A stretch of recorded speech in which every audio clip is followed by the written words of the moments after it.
Hello friends, आप सभी का स्वागत करते हैं हमारे चैनल ज्योति फन ब्लॉग पर। तो आप सब देख रहे हैं दर्द से मोहब्बत भाग 202। इससे पहले इस कहानी के 201 भाग अपलोड हो चुके हैं चैनल पर। अगर आप सब ने नहीं पढ़ा है तो ज़रूर पढ़ लीजिएगा। तो चलिए देखते हैं अब तक आप सब ने पढ़ा था। संकल्प ने कहा कि तुम मुझे डाइवोर्स देना चाहती हो ना, तो ठीक है, कोई बात नहीं, मुझे डाइवोर्स दे दो।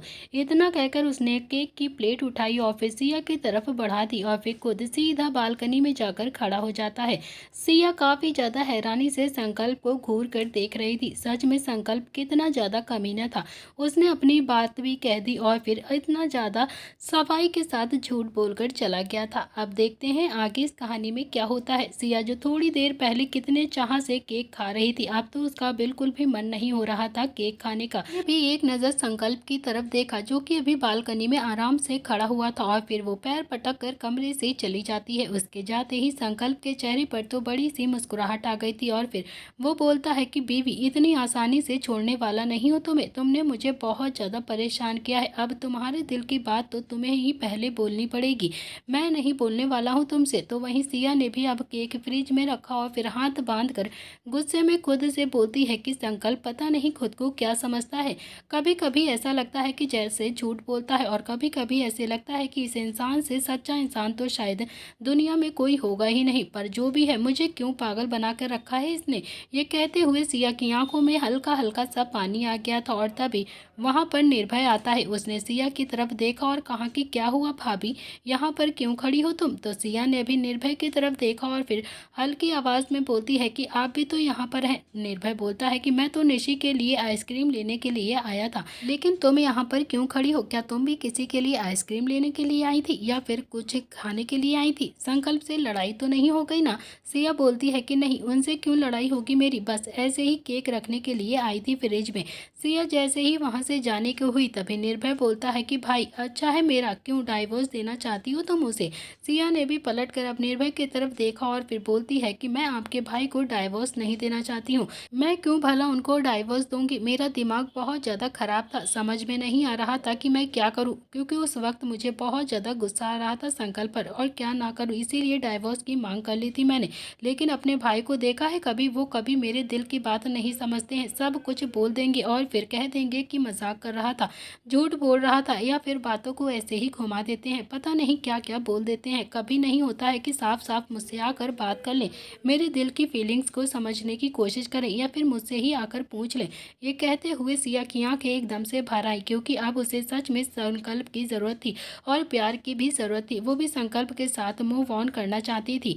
निर्भय के चेहरे पर भी अब हल्की हल्की सी मुस्कान आ गई थी और फिर उसने सिया की आंखों की तरफ देखा तो सिया ने भी अब अपनी पलकें झपका ली थी और वो अपनी आंखों के आंसू निर्भय को दिखाना नहीं चाहती थी। उसे बहुत ही ज्यादा इस वक्त गुस्सा भी आ रहा था और तभी निर्भय बोलता है कि देख लिए हैं मैंने, कोई भी फायदा नहीं अपने आंसुओं को छुपाने का, लेकिन इन आंसुओं के साथ तुम्हारी फीलिंग्स भी दिखाई दे रही है मुझे। तो सिया तो अब वहां से जाने लगती है। तो निर्भय ने फिर से उसे रोकते हुए कहा कि सिया प्लीज मेरी बात सुनो पहले तुम। तो सिया भी एकदम से रुक जाती है और निर्भय बोलता है कि पलट कर देखना चाहती हो तो देख लो मुझे, वरना बिना पलटे भी सुन सकती हो। तो संकल्प के बारे में मैं तुम्हें कुछ बताना चाहता हूँ। सिया भी अब पलटती नहीं है। वो नहीं चाहती थी कि निर्भय उसका चेहरा देखे और उसके आंसुओं को समझे। निर्भय बोलता है कि ठीक है, बिना पलटे ही सुन लो तुम। वैसे पलट जाती तो तुम्हारे चेहरे पर थोड़ी सी और लाली देख लेता तो बहुत अच्छा लगता मुझे। सिया को कुछ समझ में नहीं आया, लेकिन वो पलटती नहीं है। निर्भय बोलता है कि संकल्प तुम्हें बहुत ज्यादा प्यार करता है और इतना ज़्यादा प्यार शायद कोई भी तुम्हें नहीं कर पाएगा। वो तुम्हें डाइवोर्स नहीं देगा। उसने डाइवोर्स के लिए जितना भी हंगामा किया था ना, वो सब कुछ बस एक नाटक था। वो तुम्हें कहीं भी नहीं जाने देने वाला है। वो तुम्हें जुगाड़ करके बस अपने कमरे में लेकर आया है और तुम्हारे साथ कुलदेवी के मंदिर भी वो इसीलिए होकर आया है। तुम्हें घुमा फिरा कर कई बार प्रपोज भी कर चुका है, अपने दिल की बातें भी बता चुका है। तो तुम्हें लगता है कि वो तुम्हें छोड़ देगा। तुम पहली लड़की हो जिसके लिए संकल्प इतना कुछ कर रहा है, तुम्हारे आगे पीछे घूमता है, तुम्हारी अटेंशन पाने के लिए वो इतनी ज़्यादा मेहनत कर रहा है, वरना तो वो शर्त लगा के भी किसी भी लड़की को एक ही दिन में ऐसे ही पटा लेता था, कभी किसी के आगे पीछे नहीं घूमा है वो। लेकिन उसने तुम्हें पटा नहीं पाया और तुम पट भी नहीं रही थी उससे, इसीलिए वो तुमसे ज़्यादा इम्प्रेस हो गया और तुमने उसे अच्छे से नचा कर रखा हुआ है। सिया एकदम से पलट कर निर्भय की तरफ देखकर बोलती है कि मैंने नहीं नचा कर रखा है उन्हें। निर्भय सिया का चेहरा देखता है तो उसके चेहरे पर भी बड़ी सी मुस्कुराहट आ गई थी और फिर सिया के गाल तो एकदम से शर्म के मारे लाल हो गए थे। जहां अभी थोड़ी देर पहले उसकी आंखों में पानी था, अब उसकी आंखों में एकदम से चमक आ गई थी। सिया के चेहरे से ये साफ पता चल रहा था कि संकल्प के बारे में ये सब कुछ सुनकर वो कितना ज्यादा खुश हो रही है। तो निर्भय ने भी अब हाथ बांधकर सिया की तरफ देखना स्टार्ट कर दिया और फिर सिया ने भी शर्म के मारे जल्दी से अपनी नजरें नीचे कर ली। निर्भय बोलता है कि ये जो तुम्हारे चेहरे की मासूमियत है ना, इसी ने ही संकल्प को पूरा नचा कर रखा है, वरना संकल्प किसी के लिए इतना ज्यादा पॉजिटिव नहीं होता है। तुम्हें पाने के लिए उसने क्या कुछ नहीं किया है, क्या कुछ नहीं सहा है, तुम्हें तो पता भी नहीं है। सिया ने अभी निर्भय की तरफ अपनी नजर उठाकर देखा तो निर्भय ने अभी सिया की बाजू पकड़ी और फिर लिविंग एरिया की तरफ लेकर आ जाता है और फिर उसे सोफे पर बैठाकर उससे बात करता हुआ बोलता है कि याद है आज से सगाई होने से पहले तुम्हारी सगाई संकल्प से हो गई थी, तुम्हें अच्छे से अगर याद होगा तो तुम्हें समझ में आ जाएगा। सिया को वो पल एकदम से याद आ गया और जब संकल्प ने गलती से उसे रिंग पहना दी थी। सिया बोलती है कि वो तो उन्होंने गलती से मुझसे रिंग पहना दी थी ना। निर्भय ने हंसकर सिया की तरफ देखा और कहा कि संकल्प गलती से कुछ भी नहीं करता है, बस बहुत पहुंची हुई चीज है वो, जो करता है ना सीना ठोक कर करता है। उसने तुम्हें गलती से नहीं बल्कि जानबूझकर वो रिंग पहनाई थी। उसके बाद जो संकल्प ने सिया के लिए किया था तो निर्भय ने अभी सब कुछ एक एक करके उसे याद दिला दिया था। लेकिन सिया आज बिल्कुल भी गुस्सा नहीं लग रही थी, बल्कि उसे खुद पर बहुत ही ज्यादा प्राउड फील हो रहा था। संकल्प जैसा लड़का उसके आगे पीछे इतना ज्यादा पागल था, उसने तो कभी सपने में भी नहीं सोचा था कि इतना अच्छा लड़का उसे मिलेगा। निर्भय बहुत ही देर से सिया से बातें कर रहा था, उसने संकल्प के बारे में सब कुछ सिया को बता दिया था। सारी बातें सुनने के बाद सिया ने मुस्कुराकर निर्भय से कहा कि अच्छा तो ये बात है, तो ठीक है ना, अब थोड़ा सा गेम को और भी ज्यादा खेलूंगी मैं, अब गेम पलटूंगी मैं। इतना कहकर सिया उठ गई और फिर अब तो वो थोड़ा सा प्रताप खानदान में खुलने भी लगी थी और फिर उसने अपनी मर्जी से जीना स्टार्ट कर दिया था। उसे कोई रोकने टोकने वाला भी नहीं था, सही मायने में उसे आज़ादी सी मिल गई थी और इसीलिए उसने भी अब संकल्प की बैंड बजाने के लिए सोच लिया था। वो अपने आप में ही बहुत ज़्यादा खुश लग रही थी। तभी निर्भय बोलता है कि जो भी करना है करो, लेकिन याद रखो संकल्प ने इतना कुछ किया है तुम्हारे लिए, लेकिन तुम्हें उसने बिल्कुल भी हर्ट नहीं किया है। तुम भी जो कुछ भी करना चाहती हो ना वो सब कुछ कर दो, पर संकल्प का दिल कभी भी मत दुखाना। बहुत ही ज़्यादा मेहनत की है उसने तुम्हें पाने के लिए, यहाँ तक कि थप्पड़ भी खाए हैं बहुत ज़्यादा बड़े पापा से।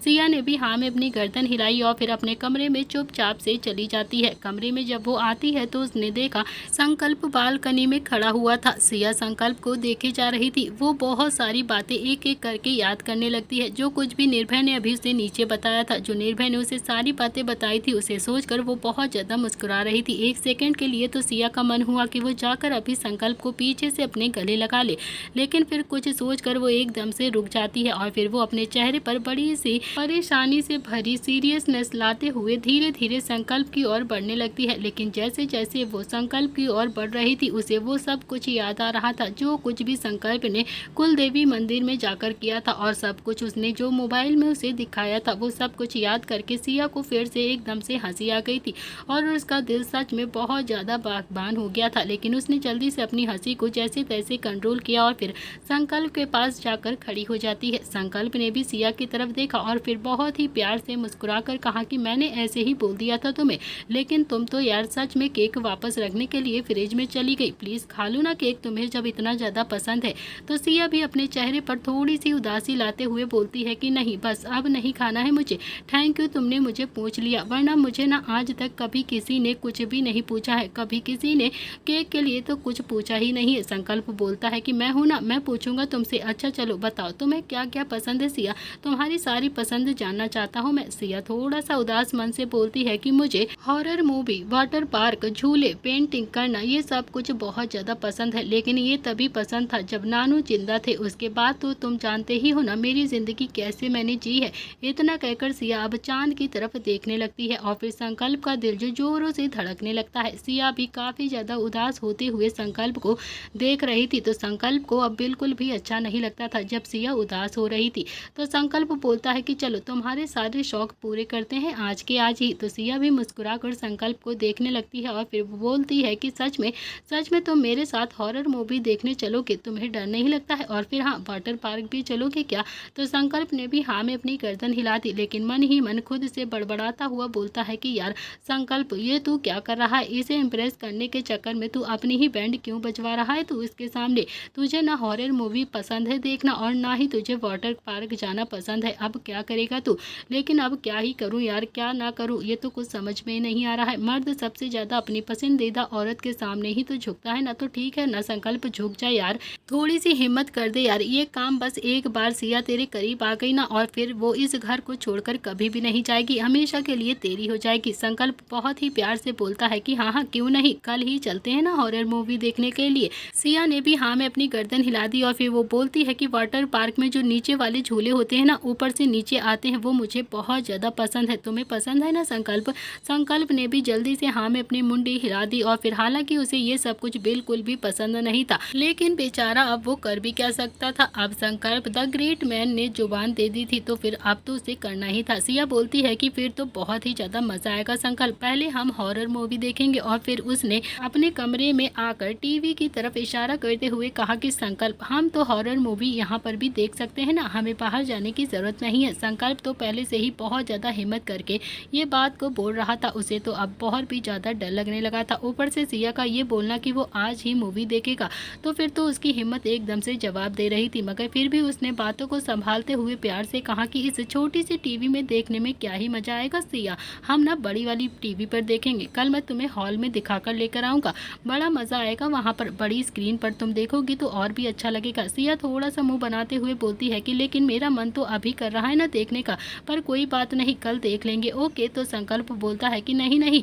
रुको, आज ही देखेंगे, बताओ कौन सी मूवी देखना है तुम्हें, कौन सी मूवी देखोगी तुम? करीब 1 घंटे के बाद संकल्प बेड पर बैठा हुआ था और फिर इस स्क्रीन को ना के बराबर देख रहा था, और सिया जो कि बेड के बराबर में रखी हुई एक चेयर पर आराम से बैठी हुई थी और मूवी को देख रही थी। उसकी आंखें तो जैसे मूवी से हट ही नहीं रही थी। संकल्प को बहुत ज्यादा डर लग रहा था, वो हॉरर मूवी कभी भी नहीं देखता था, लेकिन आज सिया को इम्प्रेस करने के चक्कर में उसने हाँ कर दी थी और फिर वो जैसे तैसे 1 घंटा स्क्रीन के सामने ऐसे ही बैठा रहता है। उसकी हालत तो सच में बहुत ही ज्यादा खराब हो चुकी थी और दिल बहुत ज्यादा डर रहा था। वो ब्लैंकेट से कभी अपना मुंह को छुपाता तो कभी कभी किसी की चीख सुनकर कसकर अपनी आंखें बंद कर लेता। स्क्रीन की तरफ तो देखना उसके लिए मौत बन गई थी, वो तो स्क्रीन की तरफ नजर भी उठाकर नहीं देख रहा था, और सिया वो तो बस संकल्प को ही देखे जा रही थी, उसने भी स्क्रीन की तरफ नहीं देखा था। और संकल्प के आधे टेढ़े मुंह को देखकर उसे बहुत ही ज्यादा खुशी महसूस हो रही थी। जैसे तैसे संकल्प ने अभी 1.5 घंटा बिता लिया था और फिर आखिरकार सिया से संकल्प की ऐसी हालत देखी नहीं गई और फिर वो भी जल्दी से टीवी को बंद करते हुए बोलती है कि संकल्प, मुझे ना बहुत तेज नींद आ रही। और फिर जैसे ही सिया ने ये बात बोली तो संकल्प ने भी एक राहत की सांस ली, लेकिन अब संकल्प बिल्कुल अकेला सोने नहीं वाला था। उसे ऐसा लग रहा था कि जैसे पर्दे के पीछे से भूत खड़ा हुआ है और चेयर के पीछे भी भूत खड़ा हुआ है।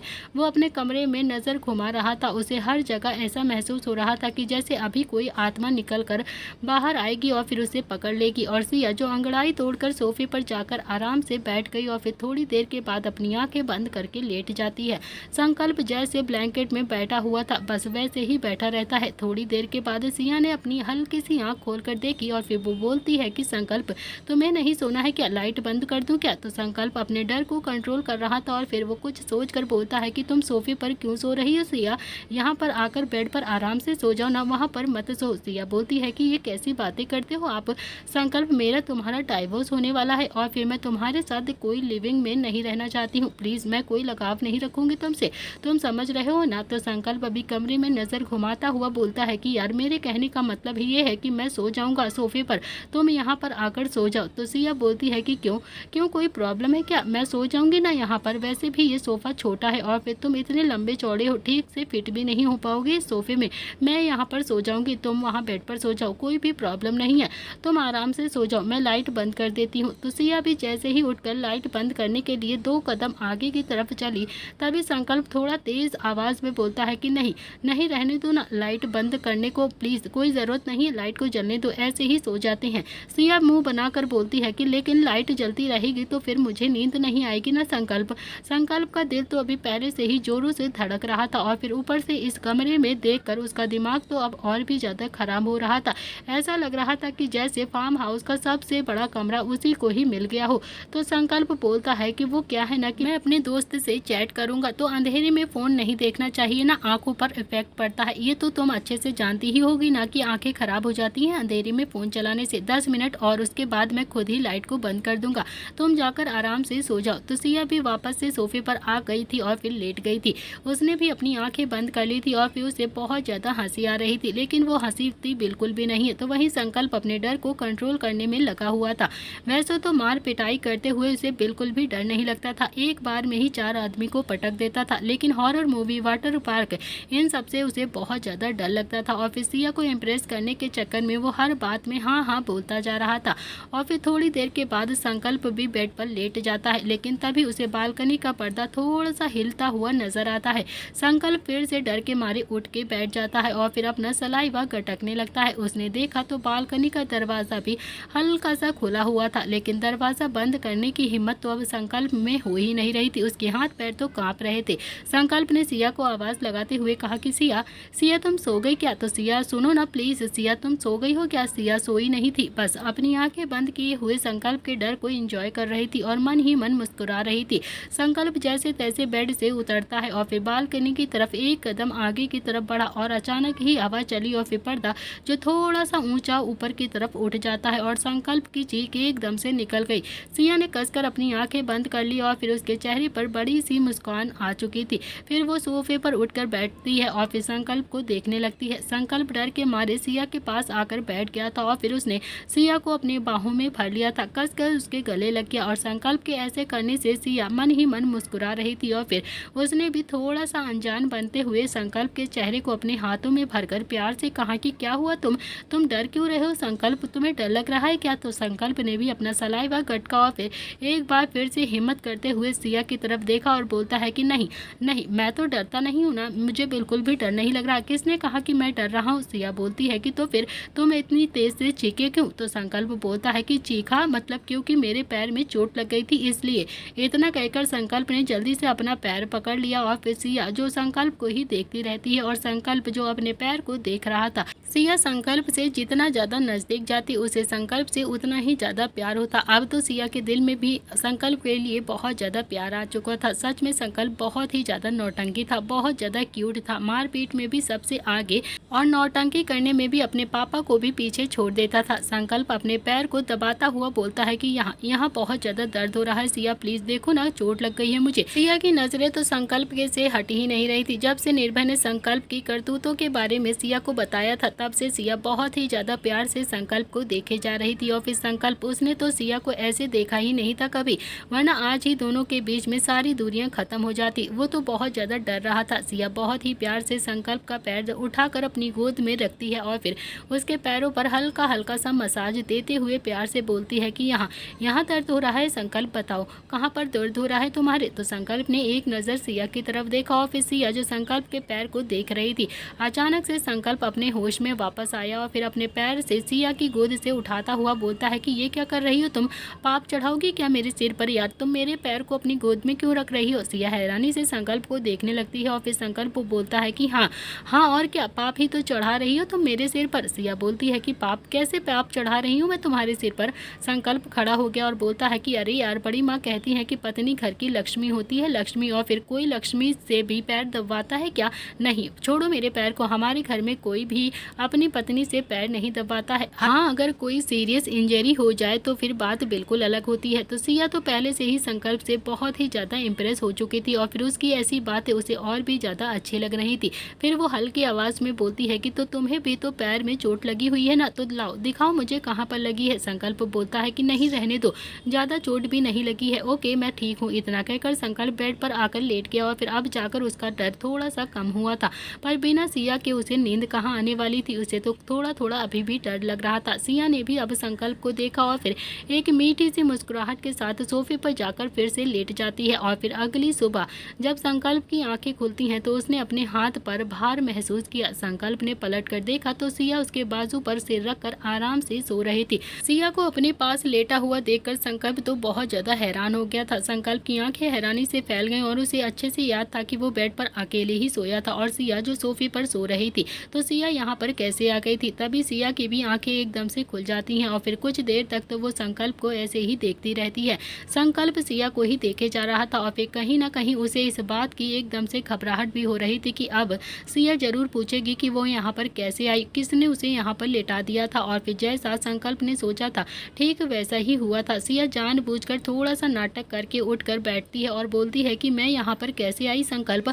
और संकल्प जो कुछ भी नहीं बोल पाया, वो बोलता भी क्या, वो तो सिया को लेकर आया नहीं था वहाँ पर। जहाँ तक वो सिया को जानता था सिया खुद आएगी नहीं कभी भी उसके पास, तो फिर सिया यहाँ पर आई कैसी थी। इतने में ही सिया जल्दी से बेड से फिर से उठ गई और फिर बोलती है कि देखो संकल्प, ये बहुत ज़्यादा गलत बात है, ये तो तुम बहुत ही ज़्यादा गलत कर रहे हो मेरे साथ, हमारा डाइवोर्स होने वाला है और फिर तुम जो मेरे साथ ऐसा नहीं कर सकते हो बिल्कुल भी। संकल्प तो थोड़ा सा मासूम बनकर सिया को देखे जा रहा था और फिर अपने सिर को खुजाकर याद करने की कोशिश कर रहा था कि आखिरकार सिया उसके पास कैसे आई, उसने कब सिया को अपने पास लाकर लिटा दिया था। और फिर इतने में ही सिया फिर से अपनी हंसी को कंट्रोल करते हुए संकल्प की तरफ देखकर बोलती है कि कुछ पूछ रही हूँ संकल्प तुमसे, क्यों करते हो तुम बार बार ऐसा मेरे साथ, बोलो क्या चाहते क्या हो तुम मेरे साथ, बोलो। संकल्प चूहा सा मुंह बनाकर सिया को देख रहा था और फिर उसे तो समझ में नहीं आ रहा था कि यार अब वो क्या बोले सिया से। सिया ने अभी एक तकिया उठाया और फिर संकल्प को मारकर कहा कि अब ऐसे मासूम से बच्चे की तरह मुंह क्यों बना रहे हो, ऐसे मासूम से बच्चे की तरह क्या देख रहे हो मुझे, कह देती हूँ संकल्प ये लास्ट बार, मुझसे दूर रहा करो तुम, समझे तुम। इतना कहकर सिया पैर पटक कर वहाँ से चुपचाप से चली जाती है। और फिर संकल्प जो अभी भी अपना सिर खुजाकर सोचने की कोशिश कर रहा था कि यार आखिरकार सिया उसके पास आई कैसे, उसने कब सिया को अपने पास लाकर लिटाया था। तो वहीं सिया जो वॉशरूम में अपनी हंसी को कंट्रोल करने की कोशिश कर रही थी, वो अंदर ही अंदर दबी हुई हंसी हंस रही थी। और कल रात जब संकल्प सो गया था तो सिया चुपके से संकल्प के ब्लैंकेट में आकर सो गई थी और फिर उसे हक करके आराम से लेट गई थी। इधर दूसरी तरफ निशी जो बेड पर बैठी हुई रो रही थी, उसने अपने बदन पर एक चादर लपेटी हुई थी और निर्भय जो सिर पकड़े हुए सोफे पर बैठा हुआ था। कल रात दोनों के बीच में बहुत कुछ हो गया था, शायद प्यार में दोनों अपनी हदें भूल गए थे। दोनों एक दूसरे के प्यार में पूरी तरह से अपनी सारी हदें खो चुके थे और वो दोनों अब वो सब कुछ कर चुके थे जो वो बिल्कुल भी नहीं करना चाहिए था उन्हें। निशी का रोना तो अब निर्भय से भी नहीं देखा जा रहा था, लेकिन गलती तो निर्भय की ही थी ना सारी। निर्भय भी अब उठता है और फिर उसने अपनी शर्ट उठाई और उसे पहन लिया और फिर निशी के पास जाकर उसके चेहरे को अपने दोनों हाथों में भरकर प्यार से बोलता है कि देखो देखो जो होना था वो हो गया है निशी, प्लीज तुम रो मत यार, प्लीज अपना रोना बंद कर दो। मैं आज ही जाकर पापा से बात करता हूँ हम दोनों की शादी के लिए, वो जल्द से जल्द हमारी शादी करवा देंगे। निशी अभी भी बहुत ज्यादा रोई जा रही थी और निर्भय ने भी निशी के माथे को प्यार से चूमकर कहा कि प्लीज निशी चुप हो जाओ ना यार, प्लीज सारी गलती मेरी है और फिर मैं अपनी गलती को एक्सेप्ट भी तो कर रहा हूँ ना, सारी गलती मैंने ही करी है, तुमने कुछ भी नहीं किया है, प्लीज अब चुप हो जाओ। अगर यहाँ पर किसी को भी ये पता चल गया ना तो फिर बात का बहुत ज्यादा बतंगड़ बन जाएगा, सब मुझे बहुत ज्यादा डांटेंगे, प्लीज निशी। और अगर तुम मुझे सबके सामने ऐसे बेइज्जत करना चाहती हो तो ठीक है, तुम्हारी मर्जी, मैं तुम्हारे लिए सबके सामने बेइज्जत होने के लिए भी तैयार हूँ, तुम्हारे लिए जो भी करना होगा ना मैं वो सब कुछ करूंगा। निशी का रोना अब और भी ज्यादा बढ़ गया था और फिर उसने झटके से निर्भय को गले लगा लिया और फिर रोती रोती बोलती है कि हमें वो सब कुछ नहीं करना चाहिए था निर्भय,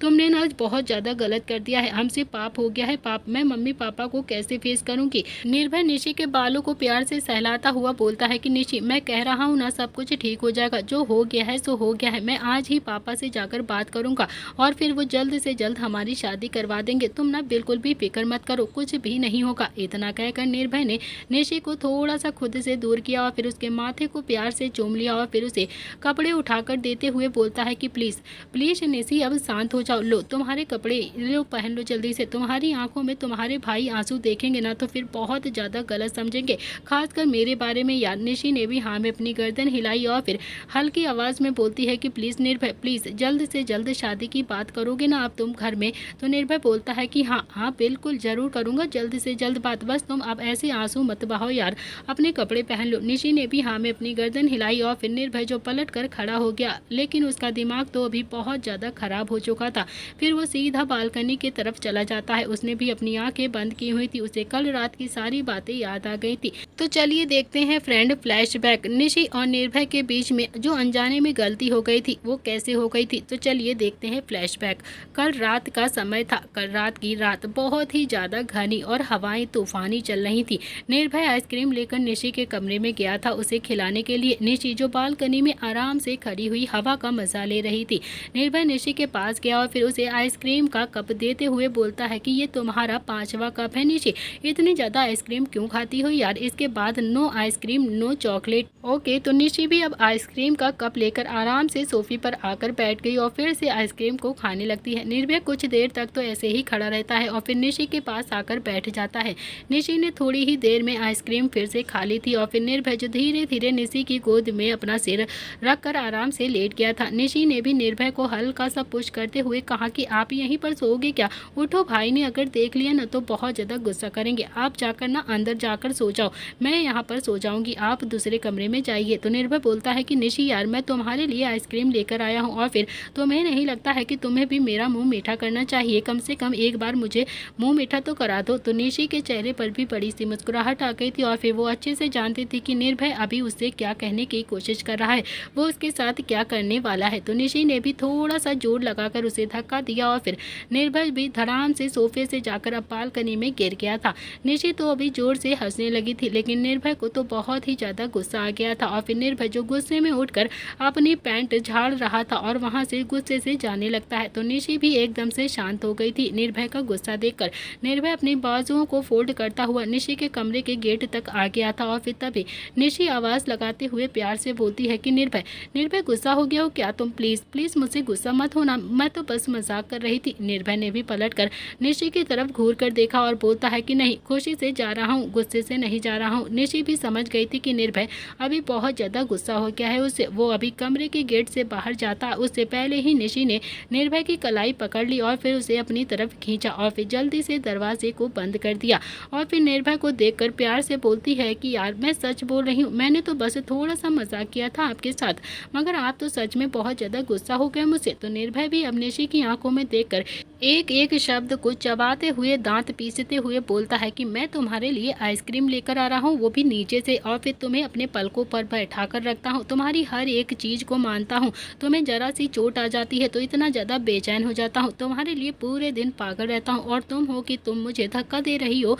मुझे सोफे से गिरा रही हो। तुम साफ साफ ये क्यों नहीं कह देती हो कि अब तुम्हें इस रिलेशन में नहीं रहना है, मेरे साथ टाइम बिताना तुम्हें बिल्कुल भी पसंद नहीं है? बता दो, मैं जाकर खुद ही अपने पापा से बात कर लूँगा और फिर हमारी जो ये सगाई हुई है ना, इसे भी तोड़ दूंगा, कोई प्रॉब्लम नहीं होगी, समझे तुम? निशी की आंखों में भी अब हल्का सा पानी आ गया था और फिर निर्भय जो अभी भी काफ़ी ज़्यादा गुस्से में उसे ही घूर कर देख रहा था। निर्भय को कभी भी इतना ज़्यादा गुस्सा नहीं आता था, लेकिन आज निशी जो कुछ भी निशी ने किया था, पता नहीं क्यों उसे इतना ज़्यादा निशी पर गुस्सा आ गया था। निर्भय भी जाने लगता है, लेकिन तभी अगले ही पल निशी ने निर्भय के कॉलर को पकड़ लिया और फिर अपनी एड़ी उठाकर उसे किस करने लगती है। वो उसकी किस में इतना ज़्यादा डूब गई थी कि उसने देखा ही नहीं कि अभी वो क्या कर रही है। निर्भय कुछ देर के लिए तो एकदम से ब्लैंक हो गया था, लेकिन अगले ही पल उसकी आंखों में एकदम से चमक आ गई थी और फिर उसने भी अपना एक हाथ निशी की कमर पर डाल दिया और फिर उसे किस करने लगा। दोनों ही एक दूसरे में खोते चले गए, दोनों ही एक दूसरे की किस के एकदम से डीप कर दी थी और निर्भय जो निशी को लेकर अब सीधा बेड पर आ गया था और फिर थोड़ी ही देर में निर्भय के हाथ निशी के कपड़ों पर आ चुके थे। निशी को जब एहसास हुआ कि वो एकदम से झटके से निर्भय से दूर हुई और फिर अपना नाइट सूट ठीक करते हुए बोलती है कि निर्भय, निर्भय बहुत ज़्यादा हो गया है, प्लीज़ प्लीज़ आप दूर हो जाइए मुझसे, तुम जाओ यहाँ से, बस मैंने तुम्हारा मुंह मीठा करा दिया है ना, तो जाओ। लेकिन निर्भय भी अपना कंट्रोल खो चुका था और फिर निर्भय ने कुछ भी नहीं कहा, एक बार फिर से निशी की गर्दन पर अपना हाथ रखा और उसे अपने करीब कर लिया। निशी एक बार फिर से निर्भय के सीने पर हाथ रखकर उसे थोड़ा सा दूर करते हुए हकलाती हुई आवाज़ में बोलती है कि निर्भय, निर्भय रुक जाओ, प्लीज़ रुक जाओ ना, ये बिल्कुल भी सही नहीं है, अभी हमारी शादी का टाइम नहीं है, अभी हमारी शादी में बहुत टाइम है। निर्भय ने भी निशी की कमर पर अपना हाथ डालकर उसे घुमाकर अपने नीचे कर लिया और फिर उसकी आंखों में देखकर बोलता है कि प्लीज़ प्लीज़ निशी, मुझसे ना अब बिल्कुल भी कंट्रोल नहीं हो रहा है, प्लीज़ मुझे करने दो। इतना कहकर उसने फिर से निशी को अपने वजूद में छुपा लिया था और फिर अब निशी भी निर्भय को रोक नहीं पाई और उसकी बाहों में झूल जाती है। दोनों के बीच में आज सारी हदें पार हो गई थी, उन दोनों ने जो अपनी फीलिंग्स को कंट्रोल किया था वो सारी क्रॉस कर दी थी। आज दोनों ही एक दूसरे के प्यार में खो चुके थे। तो फ्रेंड, इसी के साथ फ्लैशबैक एंड होता है। निर्भय कल रात की बात याद करके बहुत ज़्यादा परेशान हो उठा था, वो समझ नहीं पा रहा था कि अगर कल रात निशी की बात वो मान लेता तो इतनी शायद गड़बड़ भी ना होती। उस वक्त तो उसने खुद पर कंट्रोल नहीं किया था और फिर अब ये सब कुछ हो गया था और निशी इतना ज़्यादा रो रही थी। इतने में ही निशी भी बालकनी में आ जाती है। निर्भय ने पलट कर निशी की तरफ देखा तो निशी की आंखों से एक बार फिर से आंसू टपक गए थे। निर्भय ने निशी की आंखों में गिरे हुए आंसू को साफ करते हुए फिर से उसे समझाते हुए कहा कि निशी, मैं हूं ना, सब कुछ ठीक हो जाएगा, प्लीज परेशान मत हो, हमने कुछ भी गलत नहीं किया है, एक दूसरे से प्यार करते हैं तो फिर एक दूसरे के करीब आ गए हम दोनों, हमने कोई भी गलत नहीं किया है, तुम अपने आप को दोषी मत कहो, वैसे भी हमारी शादी होने वाली है तो तुम इतना ज़्यादा परेशान मत हो, मैं जल्द से जल्द अब शादी की डेट फिक्स करवाता हूँ घर में। तो निशी ने भी बस हाँ में अपनी गर्दन हिलाई और फिर निर्भय को प्यार से अपने गले लगा लिया। निर्भय ने भी अपनी पकड़ निशी के ऊपर कस दी, लेकिन अब निर्भय को काफ़ी ज़्यादा टेंशन हो गई थी।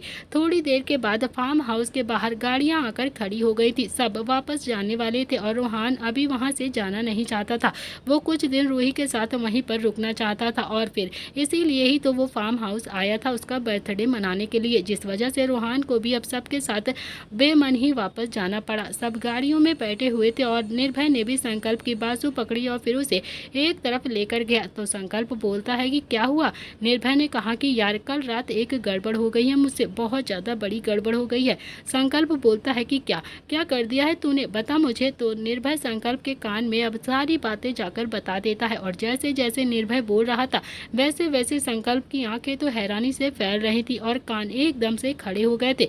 फिर उसने निर्भय को देखकर एक गुस्से वाली नज़र से घूरा और कहा कि अबे यार तूने ये क्या कर दिया है साले, मैं शादीशुदा होकर भी नहीं कर पाया और फिर तूने तो पहले ही कर दिया उसके साथ। तू जानता है ना कि घर में अगर किसी को भी ये पता चल गया तो फिर क्या होगा, हाथ पैर जिंदा नहीं छोड़ेंगे तुझे, समझा तू? यार सुबह से ही सिर में बहुत ज़्यादा दर्द हो रहा है, ऊपर से निशी इतना ज़्यादा रोए जा रही है, उसे भी संभालना है, मेरा दिमाग सच में बहुत ज़्यादा खराब है, समझ में नहीं आ रहा है कि क्या करूँ।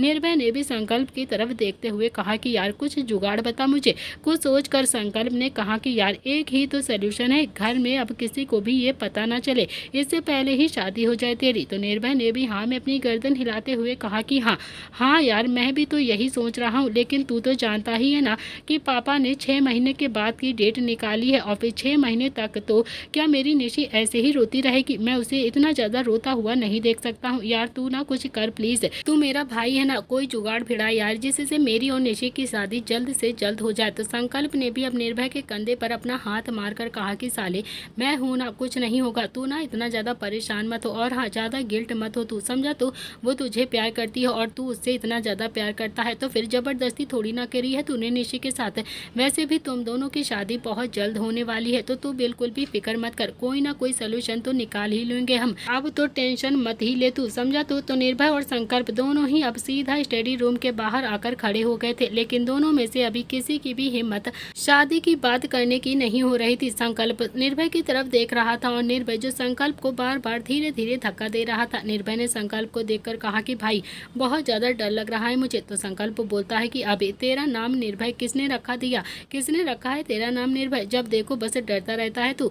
निर्भय दांत पीसता हुआ बोलता है कि तुझे तो डर नहीं लगता है ना, तो फिर ना तू ही जा, तू जा पकड़ बात कर, तूने मुझे फार्म हाउस में भी कहा था कि मैं हूं ना निर्भय, सब कुछ संभाल लूंगा, अब संभाल ले, जा जा जाकर शादी की बात अब तू ही करेगा, मुझे ना बहुत ज़्यादा डर लग रहा है। निर्भय की बात सुनकर संकल्प बच्चा सा मुंह बनाकर बोलता है कि यार देख तू तो जानता ही है ना कि मेरी शादी में कितने ज़्यादा कांड हुए थे और सब मुझसे ना नाराज़ भी हैं, कितनी मुश्किलों से तो मेरी और सिया की शादी हुई थी, तू तो सब जानता है ना, और फिर तू चाहता है कि मैं एक और कांड जाकर कर दूँ सबके सामने। तुझे नहीं लगता है कि हर किसी को अपनी लड़ाई खुद ही लड़नी पड़ती है, हर किसी को खुद ही लड़ना चाहिए। और फिर मुझे ही देख लेना, सिया को पाने के लिए मैंने कितने ज़्यादा चांटे खाए थे, देखा ना तूने, मेरा गाल अभी तक सूजा हुआ है, अभी तक लाल हुआ है, समझा? तो इतना कहकर संकल्प ने भी निर्भय को अपना गाल दिखाया और फिर निर्भय ने गुस्से में आकर उसके गाल पर एक और चांटा मार दिया और फिर अपने दांत पीसते हुए गुस्से से बोलता है कि साले तो फिर फार्म हाउस में इतना बन क्यों रहा था तू, इतनी लंबी चौड़ी क्यों हाँक रहा था तू, मैं देख लूंगा, मैं देख लूंगा, तू टेंशन मत ले, तेरा भाई है, अब देखना देखना, अब तू दिखा मुझे। तो संकल्प भी अपने कमर पर हाथ रखकर बोलता है कि तो क्या कहता निर्भय, तूने ये क्या कर दिया, हाय राम, ये तूने बहुत बड़ा अनर्थ कर दिया, शादी से पहले ये सब कुछ करना पाप होता है, पाप। निर्भय तू ऐसे कैसे कर सकता है, एक लड़की की जिंदगी कैसे खराब कर सकता है तू, ये सब बोलता तुझे मैं, वो भी वो लड़की जिससे तेरी शादी भी फिक्स हो गई, तूने उसके साथ ऐसा अनर्थ कर दिया, कुत्ते साले, रोने वाला था तू, समझा? तू मैंने तुझे रोने नहीं दिया। निर्भय ने तो बस अपनी हथेली अपने माथे पर मार ली और फिर अगले ही पल संकल्प का गला पकड़कर उसे हिलाते हुए गुस्से से दांत पीसते हुए बोलता है कि साले कुत्ते कमीने, तू मुझे बचा रहा था या फिर मुझे फंसा रहा है साले, मैं नहीं जाने वाला हूँ, कुछ भी कर, बस मेरी शादी करवा निशी के साथ, वरना तेरा गला काट दूंगा मैं। निर्भय तो अब संकल्प को हिला रहा था और फिर संकल्प भी बहुत ही आराम से निर्भय के हिलाने से हिल रहा था और फिर हिलते हिलते बोलता है कि बस बस अब क्या यार, गर्दन धड़ से अलग कर देगा क्या तू, छोड़ मेरी गर्दन, दर्द हो रहा है। तो निर्भय ने भी अब संकल्प का गला छोड़ दिया और फिर तभी अंदर से आवाज आती है कि तुम दोनों कमरे के बाहर क्या कर रहे हो, क्या घुसुर पुसुर कर रहे हो तुम दोनों के दोनों, जो बात करनी है अंदर आकर करो। दोनों ने ही अपना सलाइवा गटक लिया और फिर अंदर वानरसेना बैठी हुई थी और नील ने ये बात बहुत ही एटीट्यूड के साथ चिल्लाते हुए कही। संकल्प बोलता है कि अब बड़े पापा बुला रहे हैं ना, तो फिर चल कर अंदर बात करते हैं। निर्भय बोलता है कि यार जाना तो पड़ेगा ही अब। इतना कहकर वो दोनों ही जाने लगे, लेकिन तभी संकल्प तो अब उल्टे पांव वापस जाने की फिराक में था। निर्भय ने भी जल्दी से संकल्प की बाजू पकड़ी और फिर उसे खींचते हुए बोलता है कि साले चुपचाप से अंदर चल, और तेरी शादी में हम सारे भाई ऐसे ही पिटे थे ना, तो फिर तू क्या ऐसे ही भाग जाएगा मेरी शादी के लिए। संकल्प भी मुंह बनाते हुए बोलता है कि साले तो भाई मैं अकेला क्यों पीटूंगा यार, सबको बुला कर लाता हूँ ना, तेरी शादी में भी तो सब पिटेंगे ना। निर्भय दांत पीसते हुए धीरे से बोलता है कि अरे तू समझता क्यों नहीं है यार, अरमान और रोहान को अगर गलती से भी पता चल गया ना, तो फिर वो खुद ही नहीं पीटेंगे बल्कि मुझे ही पीटेंगे, मुझे भी बहुत ज़्यादा मारेंगे। समझता क्यों नहीं है तू मेरा दोस्त है ना, देख तू अकेला मेरा एक सहारा है यार, प्लीज़ प्लीज़ मुझे बचा ले वानरसेना से। इतने में ही स्टडी रूम से फिर से आवाज़ आती है कि तुम दोनों अंदर आओगे या फिर हम लोग ही बाहर आ जाएं। यह आवाज़ रुद्र की थी और अब तो वो दोनों ही एकदम से अंदर तक हिल गए थे, क्योंकि वो अकेला रुद्र ही था जिससे वो लोग बहुत ही ज़्यादा डरते थे। बाकी नील, शुभ और निहाल को तो बस अपनी बातों में वो घुमा ही लेते थे, कुछ भी करके उन लोगों को इम्प्रेस कर लेते थे। दोनों ही एक दूसरे को खींचते हुए अब स्टडी रूम के अंदर लेकर चले गए थे। रुद्र ने दोनों को देखते हुए कहा कि कुछ कहना है तुम दोनों को या फिर घुसुर पुसुर करनी है। निर्भय ने भी हाँ में अपनी गर्दन हिला दी और फिर संकल्प ने ना में अपनी गर्दन हिला दी। वानरसेना हैरानी से दोनों को देख रही थी और फिर निर्भय ने अपनी संकल्प की तरफ देखा और फिर ना में अपनी गर्दन हिला दी और फिर इस बार संकल्प ने हाँ में अपनी गर्दन हिला दी। तो वानरसेना भी अब काफ़ी ज़्यादा हैरानी से उन्हीं दोनों को देखे जा रही थी और फिर उन्हें भी बहुत ज़्यादा हंसी आ रही थी।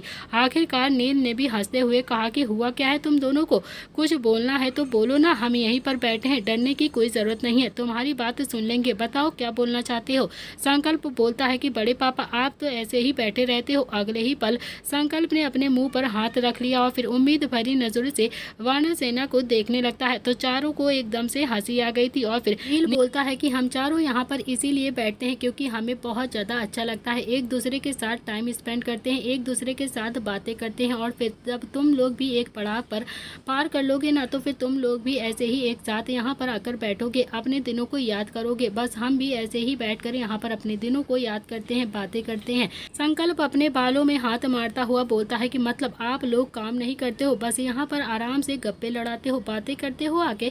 शुभ ने भी घूर कर संकल्प की तरफ गुस्से से देखा तो संकल्प ने एक बार फिर से अपने मुंह पर हाथ रख लिया और फिर निर्भय की तरफ देखकर बोलता है कि बोलना बोलना, तुझे क्या बोलना था, बैठे तो हैं सब लोग, बोल। निर्भय गुस्से से संकल्प को घूर कर देख रहा था और फिर हल्की सी ना में अपनी गर्दन हिला देता है। तो संकल्प ने इस बार थोड़ा सा हिचकिचाते हुए सबकी तरफ देखा और बोलता है कि चुपचाप से बता दे, क्या बोलने वाला था तू, बताना सबको, क्यों नहीं बता रहा है, बता दे सबको, हमारे घर के बड़े ही हैं ना, तो फिर हमारी मदद ही करेंगे, ये तेरी मदद जरूर करेंगे, बता दे बता दे बता दे, सबको बता दे। निर्भय के तो पहले से ही सिट्टी पिट्टी गुम हो चुकी थी और अब तो और भी ज़्यादा डर लग रहा था। निर्भय अटकती हुई आवाज़ में बोलता है कि वो बड़े पापा मैं कह रहा था कि सब कुछ अच्छा चल रहा है ना, तो फिर मैं सोच रहा था कि क्यों ना मैं बोल रहा था कि वो। तभी संकल्प ने अभी निर्भय को रोकते हुए बोलता है कि मैं बताता हूँ बड़े पापा को, तू तो बस ऐसे ही हकलाते हकलाते ऊपर निकल जाएगा, मैं बताता हूँ सबको। निर्भय क्या कहना चाहता है कि ये यही कहना चाहता है कि मुझे और सिया को हनीमून पर भेज दो। और ये सुनते ही निर्भय ने जल्दी से 90 डिग्री में अपनी मुंडी हिलाई और फिर इधर उधर देखते हुए संकल्प को घूर कर देखा और मन ही मन कहा कि यार ये कहाँ से आया है, इतना चालू कैसे है ये तो साला नो बॉल पर भी 6 मार देता है यार, कैसे इसने मेरी बैंड बजा दी, यहाँ पर मेरी बात करने के लिए आया था और फिर अपना ही जुगाड़ बनाकर बैठ लिया साला। संकल्प ने भी अब निर्भय की तरफ घूर कर देखा और अपनी भौएं चढ़ाते हुए कहा कि तू यही कहना चाहता है ना, बता ना आप सबको।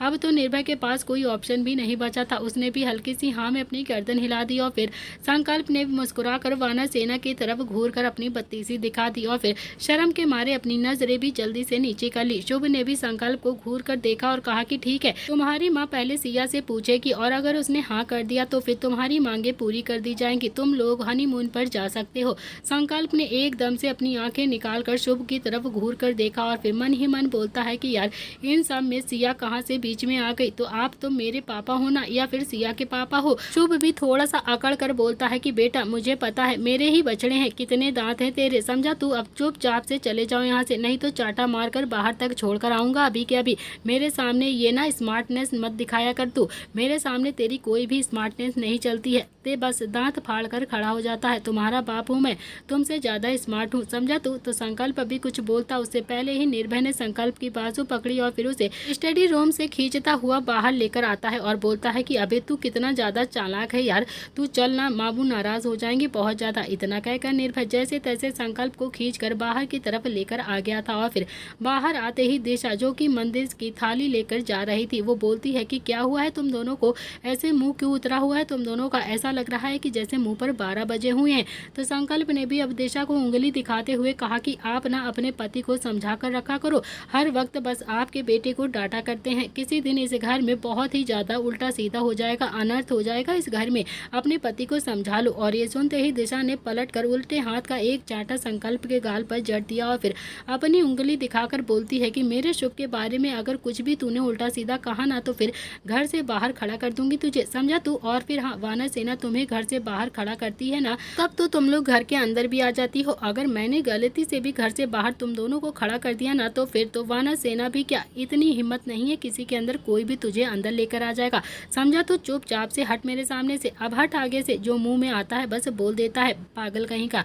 जैसे ही संकल्प ने चाटा खाया वैसे ही निर्भय संकल्प से 4 कदम दूरी पर जाकर खड़ा हो गया और फिर बोलता है कि रहने दे भाई, तेरे बस की नहीं है, ना तू ना कुछ नहीं कर पाएगा, तू तो बस इस घर में चाटे खाने के लिए ही पैदा हुआ है, बस हर जगह से बजा दिया जाता है, मैं अपनी प्रॉब्लम को खुद ही सॉल्व कर लूंगा, तू ना बस अपने गालों को बचा कर रख। इधर दूसरी तरफ रूही जो कि बालकनी में शांति से खड़ी हुई थी, उसके चेहरे की उदासी की बढ़ती जा रही थी और तभी उसका फोन फिर से वाइब्रेट होता है। उसने अपना फोन देखा और फिर रिसीव किया तो डॉक्टर का कॉल आ रहा था।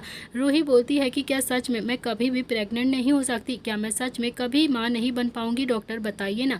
इधर दूसरी तरफ से फैमिली डॉक्टर की आवाज़ आती है कि देखो रूही, मैं तुम्हें किसी भी वहम में नहीं रखना चाहती हूँ, मैं किसी भी कोई भी चीज़ की ऐसी छोटी चीज़ नहीं बताना चाहती हूँ, तुम सच में कभी भी प्रेग्नेंट नहीं हो सकती हो, अगर तुम्हें बच्चा चाहिए है तो तुम अडॉप्ट कर लो या फिर किसी सैरोगेट मदर की तरह हायर कर लो। ये सुनकर तो रूही ने भी फ़ोन को कट कर दिया और फिर उसकी आंखों में फिर से आंसू बह गए थे, क्योंकि वो अच्छे से जानती थी कि रोहान सैरोगेट मदर के लिए कभी भी हाँ नहीं करेगा और ना ही वो किसी भी बच्चे को ऐसे अडॉप्ट करेगा, वो नियति और दिव्यांश के बच्चे को ही अपना बच्चा समझ लेगा, वो कभी भी किसी दूसरे की औलाद को अपनी औलाद नहीं बोलेगा। रोहान का दिल तो बहुत ज़्यादा बड़ा था, लेकिन फिर भी कहीं ना कहीं पिता बनने की इच्छा तो हर पापी के अंदर भी होती है। तो रोहान तो वैसे भी इतना अच्छा दिल का था, रोहान तो फिर भी एकदम से देवता था, देवता। रूही करीब 1 घंटा तक ऐसे ही बालकनी में चुपचाप शांति से खड़ी रहती है और फिर उसका फिर से वाइब्रेट होता है। रूही ने फ़ोन देखा तो उसमें एक अननोन नंबर शो हो रहा था। रूही ने अभी फ़ोन रिसीव किया तो सामने से आवाज़ आती है कि प्लीज़ रूही, फ़ोन को मत काटना प्लीज़, मैं तुमसे बहुत ही इंपॉर्टेंट बात करना चाहती हूँ, मैं तुम्हें कुछ दिखाना चाहती हूँ, प्लीज़ रूही एक बार मेरे कहने से तुम सिटी हॉस्पिटल आ जाओगी क्या, प्लीज़ प्लीज़ एक बार आ जाओ। तो रूही ने भी हैरानी से कहा कि आप हैं कौन। इधर दूसरी तरफ से फिर से एक फीमेल आवाज़ आती है कि मैं कौन हूँ ये जानना ज़रूरी नहीं है तुम्हारा, लेकिन जो कुछ भी मैं तुम्हें दिखाना चाहती हूँ ना ये ज़्यादा ज़रूरी है तुम्हारे लिए जानना, इसीलिए कह रही हूँ प्लीज़ एक बार सिटी हॉस्पिटल आ जाओ, मैं तुम्हारे हाथ जोड़कर कहती हूँ तुमसे, किसी की ज़िंदगी और मौत का सवाल है, प्लीज़ प्लीज़ आ जाओ एक बार तुम सिटी हॉस्पिटल, प्लीज़ एक बार सिटी हॉस्पिटल आकर देख तो लो मैं तुम्हें जो दिखाना चाहती हूँ। रूही का दिमाग तो अब पहले से ही बहुत ज़्यादा ख़राब था और फिर उस फ़ोन से और भी ज़्यादा ख़राब हो गया था। वो बोलती है कि देखो मैं आपको नहीं जानती हूँ और फिर अगर मैं आपको जानती नहीं हूँ तो फिर मैं आपके बुलाने पर कहीं पर भी क्यों आऊँगी, मैं कहीं भी नहीं आऊँगी, सॉरी मैं नहीं आ सकती हूँ, प्लीज़ आप कहीं और बात कर लीजिए। इतने में ही दूसरी तरफ से फिर से आवाज़ आती है कि हाथ जोड़कर कहती हूँ रूही, रूही प्लीज़ एक बार आ जाओ, नहीं तो तनु मर जाएगी तनु। रूही बोलती है कि कौन तनु, मैं किसी तनु को नहीं जानती हूँ। इधर दूसरी तरफ से आवाज़ आती है कि रोहान की गर्लफ्रेंड तनु। यह सुनकर रूही का दिल अब जोरों से धड़कने लगा था और फिर जब वो सचा देवा हाउस में आई थी तब अरमान ने उससे एक बार तनु का जिक्र किया था, लेकिन उसके बाद उसने तनु का नाम कभी भी नहीं सुना था, ना रोहान के मुंह से और ना ही कभी भी किसी भी फैमिली मेम्बर से। और अचानक से तनु का उसकी ज़िंदगी में आना उसे अब बहुत ही ज़्यादा अजीब लग रहा था। वो अपने ही ख्यालों में डूबी हुई थी और इतने में ही एक आवाज़ फिर से आती है कि प्लीज़ प्लीज़ रूही एक बार आ जाओ, मुझे तुमसे बहुत इंपॉर्टेंट बात करनी है। रूही ने भी हाँ कर दी और फिर फ़ोन को कट कर दिया और घर से बाहर निकल गई। 1 घंटे के बाद रूही सिटी हॉस्पिटल के अंदर पहुंच गई थी। वहां जाकर वो जल्दी जल्दी से कॉरिडोर से होते हुए एक कमरे की तरफ जा रही थी। वो जब कमरे में गई तो उसने सामने एक लड़की को लेटे हुए देखा जिसके हाथ पर अभी कैनुला लगा हुआ था। उसे ग्लूकोज चढ़ रहा था। उसके पास एक लड़की बैठी हुई थी और एक लड़की खड़ी हुई थी। उस लड़की ने रूही की तरफ देखा तो हाथ जोड़कर बोलती है कि तुम आ गई। देखो देखो ये अपने साथ क्या कर रही थी। प्लीज प्लीज तनु को बचा लो। एक तुम ही हो रूही, जो तुम ही तनु को बचा सकती हो। रूही को तो जैसे कुछ समझ में ही नहीं आ रहा था। वो बहुत ही ज़्यादा कंफ्यूज हो गई थी। वो लड़की को हैरानी से देखे जा रही थी। वो लड़की फिर से बोलती है कि मैं तनु की फ्रेंड मनु हूँ। मनु। रूही को तो अभी भी कुछ समझ में नहीं आ रहा था कि आखिर ये तनु और मनु है कौन। मनु फिर से हाथ जोड़कर बोलती है कि तनु की शादी रोहान से फिक्स हुई थी, लेकिन रोहान की दादी नीलिमा ने इस शादी को तोड़ दिया था और रोहान की शादी तनु से नहीं हो पाई थी। उस दिन से लेकर आज तक तनु सदमे में है, सदमे में पूरी तरह से ये पागल हो गई है। कभी अपनी कलाई काट लेती है तो कभी मरने की कोशिश करती है। मैं तो बस संभालते संभालते थक गई हूँ इसे। डॉक्टर ने कहा है कि अब रोहान ही इसे संभाल सकता है। अगर रोहान इसके पास वापस आ जाता है तो ये पहले जैसे हो जाएगी। मैं जानती हूँ रोहान तुम्हारा पति है, लेकिन हाथ जोड़कर तुमसे कहती हूँ कि एक बार रोहान से कह दो ना कि वो इससे मिल लेगा, वो इससे एक बार बात कर लेगा। मैं कई बार रोहान को भी फ़ोन कर चुकी हूँ, लेकिन वो जवाब ही नहीं देता है, वो फ़ोन ही नहीं उठाता है। मैं तुम्हारे हाथ जोड़ती हूँ रूही, प्लीज़ प्लीज़ एक बार रोहान को समझाओ ना, वो तनु से एक बार आकर मिल ले।